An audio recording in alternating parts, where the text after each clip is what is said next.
नमस्कार my student. जिन लोगों को लॉ की क्लास चाहिए वो हमारे साथ आएँ। लॉ में आपको इतना हम स्ट्रांग कर देंगे कि दुनिया की कोई भी ताकत आपको हरा नहीं सकती। ये मैं क्यों बोल रहा हूँ, ये हमारा ओवर कॉन्फिडेंस बोल रहा है। जिस व्यक्ति के अंदर ओवर कॉन्फिडेंस है वही आगे बढ़ता है। जिस व्यक्ति के अंदर कॉन्फिडेंस नहीं है ना, वो आगे नहीं बढ़ता है ना, वो शिलाजीत ही खाता है फिर। तो उस चीज़ पे चर्चा नहीं करेंगे, अब हम टॉपिक पे चर्चा करेंगे। आइए शुरू करते हैं। आज का हमारा जो टॉपिक है आर्टिकल 316। आर्टिकल 316 क्या कहता है? आर्टिकल 316, 315, 313, 314 सारा क्या है? राष्ट्रपति से जुड़ा हुआ है। राष्ट्रपति किससे जोड़ता है? Union public service commission, state service public commission और जॉइंट पब्लिक कमीशन। अब जॉइंट पब्लिक कमीशन क्या है? दो या दो से अधिक राज्य जब मिलते हैं किसी एक से हायरिंग करवाने के लिए, तब वो हो जाता है जॉइंट सर्विस कमीशन। जब स्टेट सर्विस कमीशन क्या है? जब सिंगल एक राज्य पूरा तैनात है कि हाँ कोई भी दिक्कत नहीं, IAS PCS तक की भर्ती कर देंगे, तुम आदेश तो दो। केंद्र क्या करता है? केंद्र कहता है अच्छा बड़ा ठीक है, हम DM भर्ती करेंगे। तो ये हो गया क्या? Union public service commission. समझ गए ना पूरा मैथड? तो यहाँ पे कुछ चीज़ें बताई गई हैं। देखो, समझने की बात है, समझोगे तो बहादुर बनोगे। और समझना है आपको, कोई भी पब्लिक सर्विस कमीशन क्या है? कोई भी पब्लिक सर्विस कमीशन, जैसे UPSC है ना, UPSC मतलब union public service commission.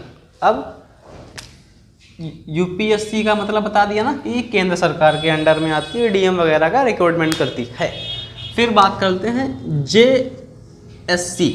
JSC क्या है मित्रों? JSC joint service commission. Joint service commission क्या है? दो या दो से अधिक राज्यों से मिलकर बनता है। क्या है? दो या दो से अधिक राज्य, दो से अधिक राज्य। तो ये हो गया जॉइंट सर्विस कमीशन। और ये क्या हो गया? केंद्र। यहाँ उठाओ मित्रों, केंद्र ये केंद्र इस पे काम करता है। फिर अब या UPSC हो गया, जॉइंट सर्विस कमीशन हो गया, है ना। इसका कौन चेयरमैन या सदस्य है ना? UPSC जॉइंट सर्विस कमीशन के चेयरमैन व सदस्य क्या होंगे? भर्ती होंगे मित्रों। अभी DM SDM की बात तो अलग रख दो, अभी यहाँ पे बात आ गई ना UPSC जॉइंट कमीशन के चेयरमैन पद की और सदस्य की, जो पूरा रिक्रूटमेंट देखते हैं। तो इसमें इसकी भर्ती कौन करेगा? हैं? अब DM SDM के लिए तो ये काफ़ी हैं, लेकिन इन लोगों की भर्ती कौन करेगा? राष्ट्रपति करेगा। अब राष्ट्रपति कैसे करेगा? अगर ये बात आती है कहाँ पे? केंद्र पे। केंद्र के लिए राष्ट्रपति, और उसी तरीके से राज्य के लिए कौन करेगा? गवर्नर, राज्यपाल। तो इतनी बात समझ में आ गई आपको कि UPSC वगैरह का जो सिलेबस है। अब ये हमारा नेक्स्ट सिनेरियो है, इस पर क्या करते हैं? इस पर क्या कहा गया है पता है आपको? UPSC में जो सदस्य हों, UPSC में जो सदस्य हों, UPSC में आपको पहले बताया UPSC क्या है? Union public service commission. UPSC में जो सदस्य हों वह केंद्र व राज्य के पास 10 साल नौकरी कर चुके हों। अब UPSC के जो सदस्य होंगे, मेंबर होंगे, वो कैसे बनते हैं? या फिर वो केंद्र हो, केंद्र राज्य, उसके पास 10 साल क्या किए हों? नौकरी किए हों। कौन से पद पे? DM या SP या वगैरह वगैरह। फिर वही लोग सदस्य या चेयरमैन बनते हैं किसके? पब्लिक सर्विस कमीशन के। फिर बात कर लेते हैं सेकंड सिनेरियो पे। क्या कहता है? UPSC का चेयरमैन का पद जो होता है, UPSC चेयरमैन का पद है जो खाली है ना? कहाँ पे? UPSC चेयरमैन का पद खाली है। तब कहाँ से लाएंगे राष्ट्रपति चेयरमैन? जब तक के लिए, कब तक के लिए? जब तक नया कोई व्यक्ति नहीं आता। जो UPSC के मेंबर होते हैं, जिन्हें हम कहते हैं सदस्य, है ना, सदस्य, उनमें से एक उठा के राष्ट्रपति कौन पहुंचाएगा? राष्ट्रपति चाहे उन्हीं में से किसी एक को नियुक्त कर देगा। अब ये कहाँ बोला गया? आर्टिकल 316 में। ये पूरा प्रोसेस आर्टिकल 316 का है। तो फिर उसे नियुक्त कर सकता है। कब तक के लिए? जब तक नया सदस्य नहीं आता।